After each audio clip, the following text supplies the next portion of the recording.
Diário de Berlim ocupada, 1945 a 1948, de Ruth Andreas Friedrich. Narração: Marcelo Fávaro.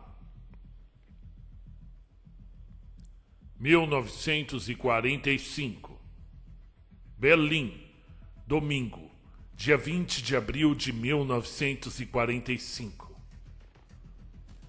Eles ainda estão atirando, diz Frank no escuro. Posso ouvi-lo procurando fósforos. Uma pequena chama brilha, depois esmorece. Fumaça de querosene empesta o porão. O que está acontecendo? Estão disparando, repete Frank. Quem? Tento entender alguma coisa. Guerra? Não. Quando fomos para a cama, a guerra tinha terminado. Ontem foi a batalha final por Berlim. A linha de frente foi bem na nossa porta. Estávamos sentados no porão. Joe Thaler, Frank, Hendrik e Fabian. Eike Berghoff, Dagmar e eu. 2 ilegais, 2 semi-ilegais e 3 quase legais. A turma toda. Aviões de mergulho atacando, lança-chamas, granadas explodindo, de entremeio lobisomens. Seus disparos soando como latidos de cães contra os russos que avançam. De repente um estouro, depois gritos. Eles estão chegando! Berra alguém. Estranhos tentam forçar caminho pelo vestíbulo. Hendrik corre na direção deles. Druias! O ouvimos exclamar. Druias! Tovarik! Amigos! Pronto, fomos vencidos. Agora é comer casca. O mingau de aveia russo, com os soldados russos.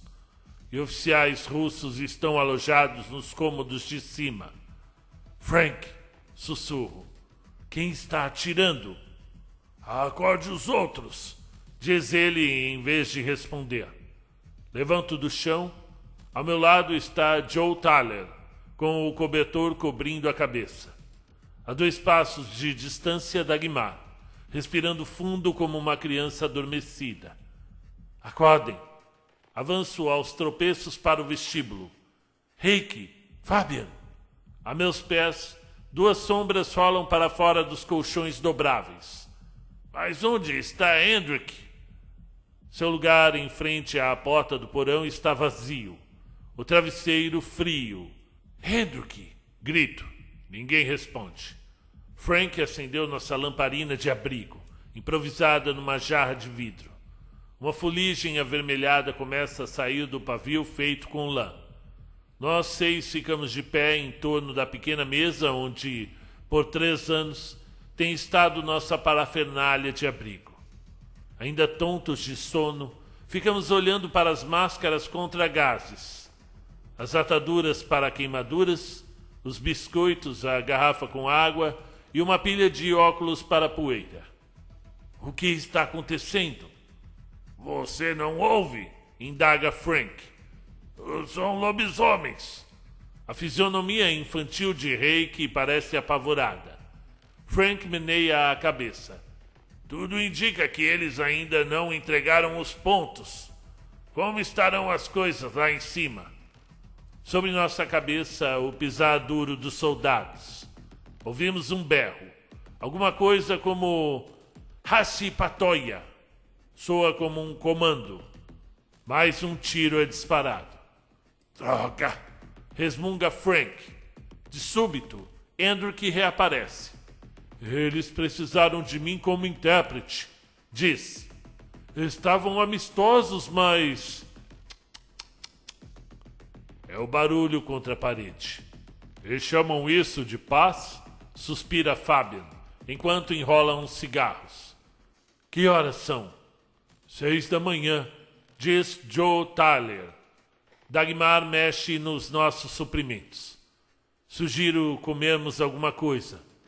Empurrando de lado ataduras e óculos, ela põe um pedaço de pão na mesa. De garrafas, xícaras e potes, coletamos a pouca água que nos restou.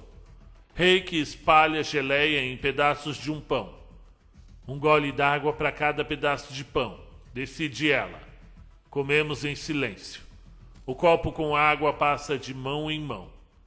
7 horas da manhã, depois 8. Acima de nós as botas dos soldados ressoam. De repente, a porta do porão é aberta. Hey! Berra alguém. Hendrik dá um salto à frente. O que há? Pergunta em russo. Ordem de sair. A sentinela mongol, que ontem parecia tão amigável, agora brande sua metralhadora. 20 minutos. 20 minutos, ordena. Meu Deus, por quê? O soldado aponta para fora. Os disparos de metralhadoras irrompem de novo. Skoro! Skoro! Ele manda nos apressarmos. Ficamos paralisados. Eu vou falar com eles, diz Hendrik e corre escadas acima. Volta deprimido. É por causa dos lobisomens. Estão passando o pente fino na vizinhança. Perderam 10 homens na noite passada. Eu não posso censurá-los. Escuro! Escuro! A sentinela não nos deixa esquecer. No porão é o caos. Pôr coisas nas malas, procurar abrir mala, fechar mala, todos atravancam o caminho de todos. Meus manuscritos, grita Fabian. Estavam aqui há 1 minuto. Entra em pânico. Começa a arremessar tudo a esmo em volta. Num canto, Hayek começa preparando sanduíches de pão com geleia e os vai enfiando na mochila. Restam 4 minutos. 2 minutos. Um nada de tempo para que deixemos uma vida à qual já nos acostumáramos. Máquina de escrever! Não esqueça a máquina de escrever! Exclama Frank. Eu abro uma das malas cheia de roupas de verão e, catando entre caixas, bolsas e coisas apanhadas ao acaso no armário, encontro a máquina de escrever. As perdas em ataques aéreos, ao menos, resolvem o dilema de decidir sobre o que não será necessário para viver no futuro. Prontos?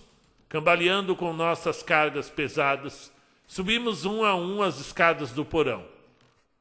Heike-Uknen! Vamos à mudança! Assobia Fabian. Não olhamos para trás.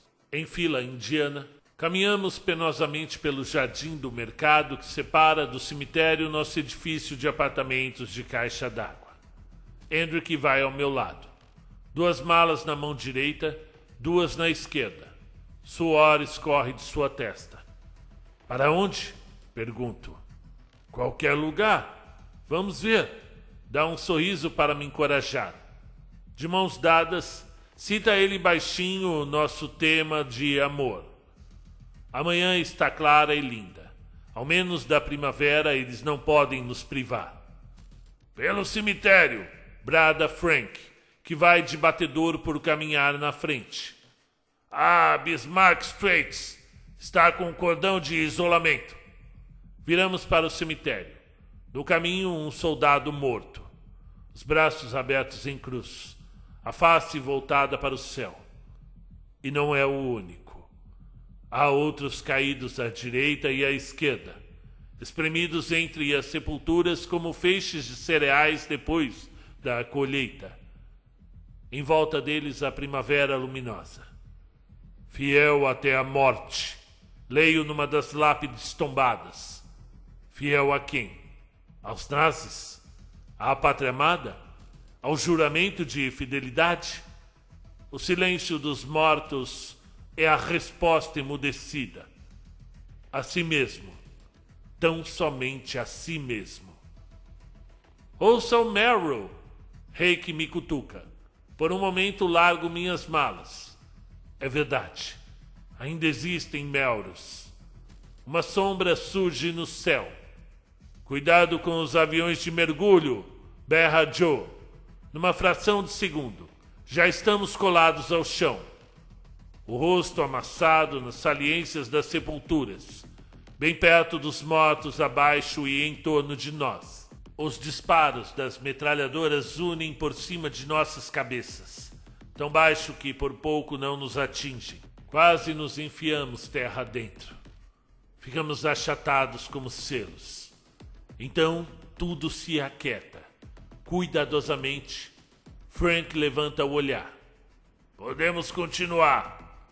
Põe-se de pé e sacode a areia dos joelhos. Ai que uknien! Assovia Fabian. Além da Bags Trace, sentinelas nos detêm. Hendrik negocia. Tenta de todas as formas fazer que entendam. Não tiramos os olhos do rosto de Hendrik. Parece que acabou. Para a cidade. Resignado, ele pega as suas malas. Cada vez mais devagar. Nos arrastamos pelas ruas. Ninguém à vista. De vez em quando, um soldado russo passa por nós. Olha-nos cheio de desconfiança. Empunha firmemente sua metralhadora. Um pouco ao longe, o som de disparos. Parem! Grita Frank. Estamos diante de um prédio destruído. As bombas acabaram com o telhado e derrubaram os pisos do mais alto. Perto da porta estraçalhada, um monte de escombros.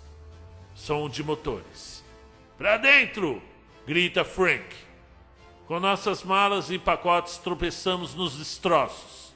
Descemos algumas escadas, subimos outras e, por fim, chegamos a um depósito subterrâneo de carvão. Vazio. Nosso novo lar, que bom.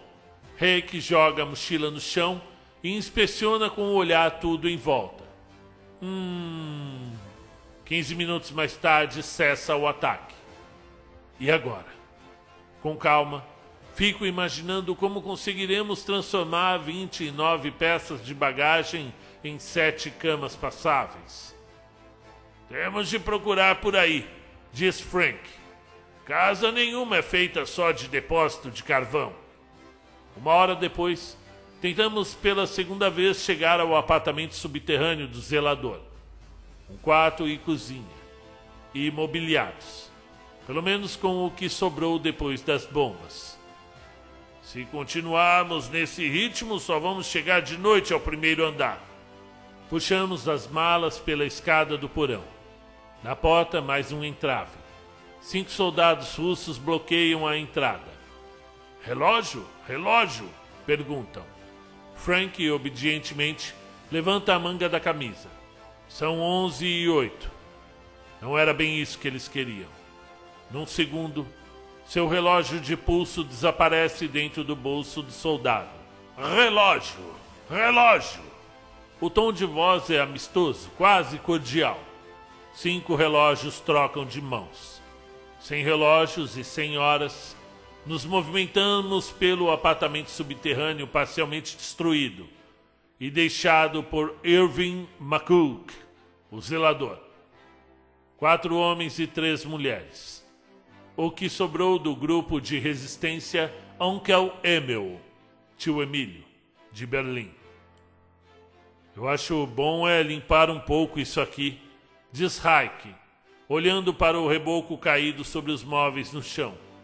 Se vamos ficar por algum tempo. Poeira em nosso nariz, como galinhas assustadas. Os homens fogem para um dos cantos afastados.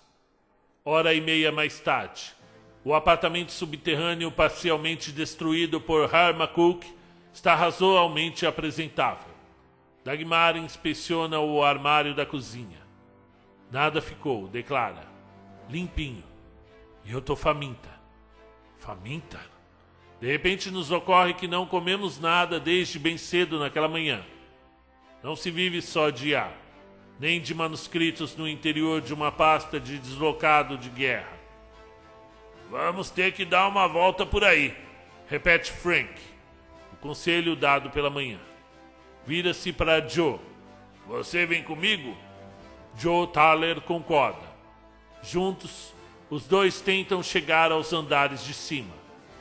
Não vão cair, exclama Reik para eles. A escalada pelos degraus despencados, quase um exercício de barras, parece bem perigosa. Segurem! Logo ouvimos dizerem lá de cima. 2 colchões voam para baixo. Travesseiros, 2 mantas de cavalos, uma frigideira, um roupão. Eles voltam com os bolsos cheios. Quase não valeu a pena o esforço, diz Frank, jogando sobre a mesa uns saquinhos com aveia e pasta de pequeno formato, 2 rechas de cebola e um pacote de café artificial. No máximo o suficiente para uma refeição. Temos de continuar procurando. Olhando para aqueles pequenos saquinhos, algo começa a nos incomodar. E o dono deles? Nossa consciência se manifesta. Todos conhecemos o 7º mandamento. Bem, permanecemos calados em torno da mesa. Ui! Ouvimos do lado de fora. O chão treme. Os pequenos saquinhos voam por cima da mesa. Chovem pedaços de reboco caídos do teto sobre nós. E como num passe de mágica, esquecemos o 7º mandamento. Onde estaremos quando cair a próxima bomba? E os saquinhos, então? Ou o dono deles? Longe daqui fica o edifício da caixa d'água onde morávamos e estava tudo o que tínhamos. Tudo o que nos era caro. Acabou a ordem das coisas. De repente, sentimos-nos como intoxicados. E todos começamos a falar alto ao mesmo tempo. Venha cá! Chama Fabian. Corremos. Só Hendrik fica para trás, pensativo, nos vigiando. As ruas estão desertas. Não há mais ruas. Apenas valas viradas e cheias de escombros, entre filas de ruínas. Que tipo de pessoas viveu aqui? A guerra as jogou para fora. Da mesma forma que nos levou ao quarto de subsolo de Irving McCook. Acabou a ordem das coisas. Para permanecer vivo é preciso comer. Estamos vivos, como jamais antes. Sentimos que ainda estamos vivos. Este é o caminho certo para o abismo, penso eu enquanto mergulhamos como aves de rapina nas ruínas à esquerda e à direita. Escalamos montes de destroços, remexemos entulhos e vidros estilhaçados. Rastejamos através de porões desconhecidos.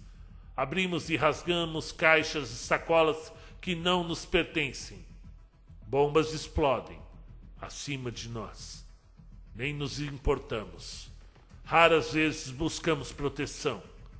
Parecemos assaltados por uma febre. Olhem! Cubos de carne para sopa! Caixas repletas de cubos de carne! Grita Fabian, do buraco de um porão. E jujubas! E pó para sorvete! Ah! Dá até para abrir uma loja! Sua face rubra e coberta de poeira surge de trás de um monte de entulho. Pó para sorvete? Por que pó para sorvete? Nenhum de nós jamais ligou para pó para fazer sorvete.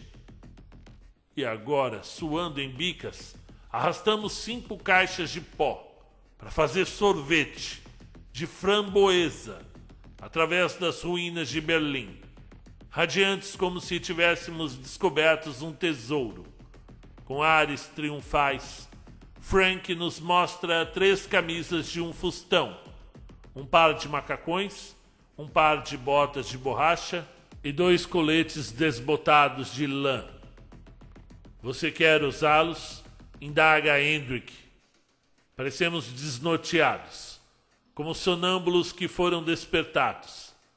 Sem dizer uma palavra, Joe Thaler empurra seu embrulho de roupa íntima feminina para trás do armário. Segunda-feira, 30 de abril de 1945. 4 de nós deitados na cama de casal dos Machucas, sobre colchões jogados lá de cima, cobertos com as mantas de cavalos de origem desconhecida. Nada como nosso lar, diz o bordado colorido sobre seda acima da cama. Raios do sol penetram no quarto. Ninguém tem a mínima ideia de que horas são. Na cozinha, Eike prepara sopa com os cubos de caldo de carne. Café da manhã, almoço Jantar? Que importa? Come-se quando há alguma coisa para comer e quando se tem fome. E estamos com fome. Temos algo para comer. Então vamos lá. Uma fatia de pão cairia muito bem, murmura Fabiano. Dagmar o repreende. Guloso, você deveria se dar por feliz? Interrompe a frase no meio. Escutamos passadas no vestíbulo. Um rosto aparece à porta. Nossa sentinela mongol do edifício da caixa d'água. Strike Titier! O soldado nos cumprimenta com um sorriso forçado. Ficamos de pé. Hendrik traduz. Ele veio apenas para nos visitar. Explica. Orgulha-se de nos ter encontrado. Visitar? Ficamos aliviados. Hayek corre para pegar uma cadeira e enche uma tigela de sopa de caldo de carne para o nosso convidado. Desconfiado, o soldado cheira a sopa e a devolve com desdém. Não boa, diz balançando a cabeça. Boa para porcos. Ofendida, Hayek leva embora o produto de seus esforços culinários. Ninguém gosta de se sentir pessoa de segunda categoria. Pela primeira vez, nos conscientizamos de que fomos vencidos. No meio tempo, nosso convidado se pôs bem à vontade. Com um sorriso aberto, tira do bolso e joga sobre a mesa um punhado de balas. Para as moças, traduz Hendrik.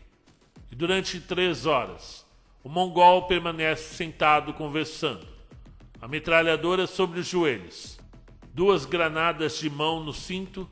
Ele garimpa no fundo de seus bolsos as coisas mais incríveis. Relógios de pulso, isqueiros, anéis de ouro, colares de prata. Como uma criança, brinca com seus tesouros, passando-os entre os dedos, observando-os contra a luz. Onde você conseguiu tudo isso? Pergunta Hendrik. Troféus. Ele responde com simplicidade. Então é esse o nome. Troféus. O pó para o sorvete, os cubos de caldo de carne, as camisas de fustão e os coletes de lã. Roubo não. Troféus. O 7º mandamento não menciona troféus. Por fim, o mongol se torna mais íntimo. Vem, mulher, diz para Dagmar e tenta puxá-la para o seu colo. Dagmar recusa, esperneia e tenta se livrar. O mongol se levanta irritado. Tchotch! Xinga. Empunha sua metralhadora e parece uma besta irada. Com alguma dificuldade, Hendrik consegue acalmá-lo. Maia Dótica! Maia Dótica! Minha filha. Ah, Dótica! Família! O soldado concorda com a cabeça e se aquieta. Mas a amizade ficou rachada. E todos respiramos aliviados quando, um pouco depois, ele vai embora. Vamos caçar troféus, sugere Frank ao anoitecer. O sol acabou de se pôr. As ruas estão novamente desertas. Mas onde estão todos os berlinenses? Espanta-se Hayek. Nos bunkers. Onde mais poderiam estar? Nem todos gostam de ser... Ui! Uma saraivada de tiros de aviões em voo rasante atingem uma parede próxima. Um alvo ambulante. Joe Tyler completa sua frase enquanto ficamos de pé, depois de nos jogarmos na poeira. Levantar, deitar, deitar, levantar. Com cuidado continuamos andando. De súbito, Hayek dá um grito. Na nossa frente, um boi branco vem trotando depois de dobrar a esquina. Tem o olhar pacífico e os chifres pesados. Só Deus sabe de onde vem. De certo não foram as ruas de Berlim que lhe deram origem. Frank e Joe olham um para o outro. Um troféu? Não roubarás. Aviões de mergulho? Granadas? Ruínas? Poderíamos? Deveríamos? Cauteloso, o boi circula tropeçando em torno de uma cratera de bomba. Sim, é um troféu. A cratera decide. Em segundos cercamos o animal. Joe o agarra pelos chifres. Todos juntos, conduzimos o animal à força para o pátio do nosso apartamento-refúgio. Hendrik, em dúvida, meneia a cabeça. Temos de perguntar aos russos. Perguntamos aos russos. Fiquem com ele antes que alguém fique, dizem os soldados. E um deles é mandado conosco para dar o golpe de misericórdia no boi. 5 minutos depois, o serviço já está feito. 5 minutos depois, agimos como doidos, brandindo facas de cozinha com as mangas das camisas arregaçadas. Frank e Joe se curvam em torno do animal morto. Sangue pinga de suas mãos. Sangue escorre por seus braços e deixa finos rastros vermelhos na grama pisoteada. E subitamente, como se o mundo subterrâneo os tivesse expelido, uma multidão barulhenta se junta em volta do boi morto. Eles rastejam para fora de centenas de buracos dos porões. Mulheres, homens, crianças. Terá sido o cheiro do sangue do animal que os atraiu? Correm em nossa direção segurando baldes, panelas e até tinas. Aos berros e com gestos frenéticos, eles despedaçam carne das mãos uns dos outros. O fígado é meu! Rosna alguém. A língua é minha! A língua! A língua! 5 pulsos ensanguentados arrancam sofregamente a língua da garganta do boi. Hayek começa a chorar. Que tristeza! Ah! Exclama uma mulher e, afastando-se depressa da multidão, dá 2 voltas em torno de si mesma e sai correndo. Acima da cabeça, agita o rabo do boi. Consigo esgueirar-me para longe de tudo aquilo. Jamais na vida me senti tão miserável. Então é isso? É isso que significa a hora da libertação? Foi por um momento assim que esperamos 12 anos para que brigássemos por um fígado de boi e para que pegássemos coisas das quais não precisamos, levássemos aquilo que jamais desejamos. Não, isso eu não quero saber o que é. De qualquer maneira, é uma coisa horrorosa, algo tão despedaçado que corro para a cama de casal dos machuques, jogo sobre a cabeça as mantas de cavalo, troféus recolhidos, e mergulho num sono de chumbo. No meio da noite, desperto. A luz de uma lanterna passeia por meu rosto. Vem, mulher! Ouço uma voz. O fedor de bebida barata me assalta. Hendrik! Frank! Berro. A mão cobre minha boca. Boa, mulher. Vem! Repete a voz. Um corpo pesado desaba sobre o meu. Não, não! Gaguejo meio sufocada, tentando escorregar o mais que posso para dentro dos travesseiros. O cheiro de aguardente barata, junto ao meu ouvido. Respiração ofegante. Meu Deus, Deus do céu! Naquele momento a porta se escancara. Hendrik vem correndo e segurando uma vela, a face pálida e contorcida. Por trás dele, barulho. O soldado desconhecido me larga e se levanta. Não muito consciente. Ele responde às perguntas autoritárias de Hendrik. O que você está fazendo aqui? Dispara Hendrik na minha direção. O que eu estou fazendo? Só então desperto completamente. Eu acho que... nada. Bem, então, resmunga Hendrik, e sua voz soa dominada pela emoção. Olha para o russo, aponta para a porta e se volta para sair. O susto passou. Estou novamente sozinha no escuro. Só ao amanhecer os outros retornam, desgrenhados, exaustos, convidados dos russos a noite toda, convidados inconvenientes, bêbados do 1º de maio à cata de amor. Como leitoas amarradas, suas vítimas gruinham nos porões, revela Fabian com um tremor. Hendrik desaba na cama. O fedor de bebida barata. Você andou bebendo? Bebendo? Balbucia ele. Bebi a noite inteira para que eles deixassem as meninas. O resto da frase foi engolfado pelo sono. Oh, Hendrik, meu querido guardião.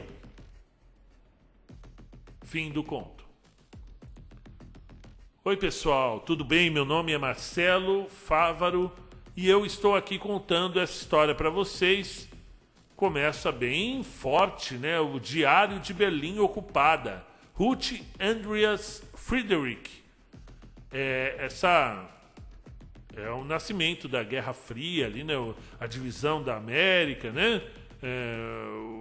O Diário de Berlim, ela começa com o final da guerra, né? O pós-guerra, pela visão alemã, né? Num diário escrito no local dos fatos pela autora Ruth Andreas Friedrich. Trata-se de um relato feito não por um historiador, mas por uma jornalista que narra a derrota do país em 45 e a tomada de Berlim pelos russos e americanos. E começa com esses 2 dias que eu trouxe para vocês, mas continua, né? Tem uma continuação aí que vai perdurando por 182 páginas. Eu resolvi trazer esse pedacinho para vocês, justamente porque é um tema que, assim como muitos de vocês, eu também me interesso muito, porque eu acredito que o estudo da história nos permite prever alguns erros que voltarão a ocorrer na sociedade no futuro. Acredito que sejam cíclicos. Alguns comportamentos da sociedade, volta e meia, a gente volta a cometer certos erros e sempre com essa tendência para o fascismo, para não aceitar o próximo, as ideias, e de uma maneira elevada, em algumas vezes, partindo justamente para as vias de fato, que foi o que ocorreu no século XX, um dos maiores erros da humanidade, com o Holocausto. E estou aqui, já estava agoniado já com essa cena final, com a menina prestes a ser estuprada pelo soldado russo, né? E, infelizmente, isso ocorre e pode ocorrer no futuro, sempre que a civilidade, a troca de ideias, ela começa a barbárie. Por isso eu acredito que a educação seja de extrema importância para que cada vez mais, com discernimento, com democracia, com placidez, com diplomacia, os povos consigam se entender sem precisar partir para a violência em si.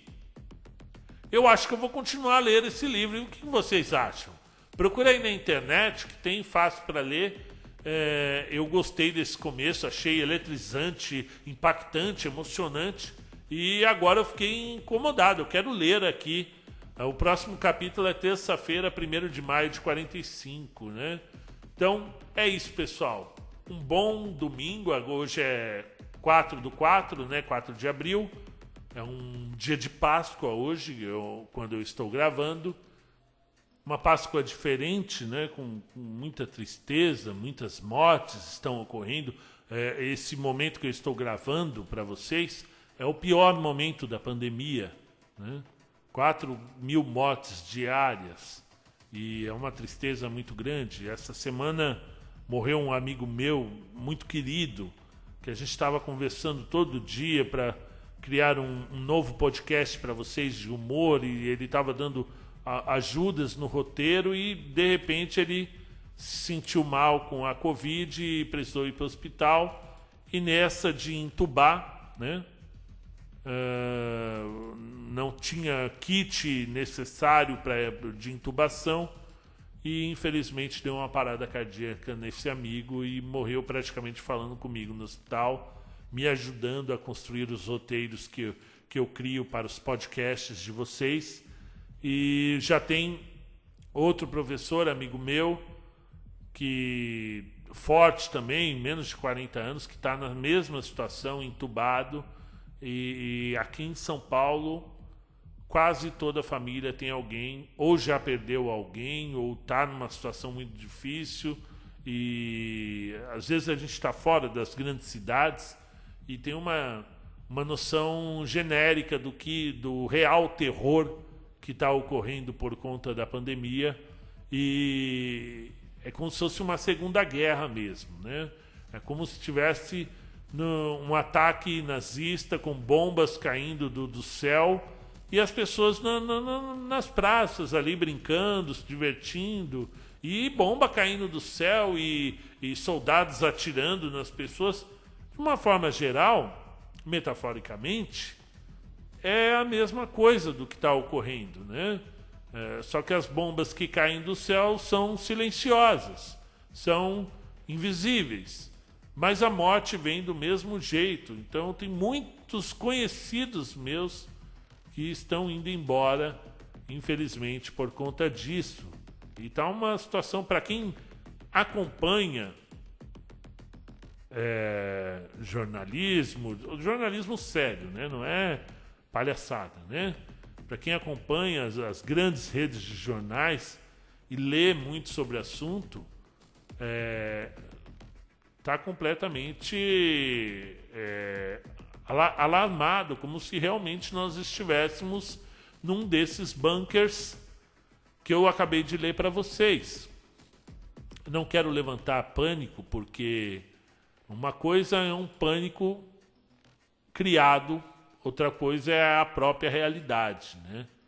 É muito triste você perder um grande amigo, como foi esse meu amigo, 25 anos de amizade, e não poder ir no enterro dele, não poder dar um abraço nas irmãs, nos irmãos dele, para consolá-los, né? No filho dele de 15 anos, para consolar. É muito triste, né? Então eu espero que a gente volte a conversar em outras ocasiões com melhores notícias. Então eu quero que vocês tenham uma ótima semana e a gente volta a conversar. Até a próxima.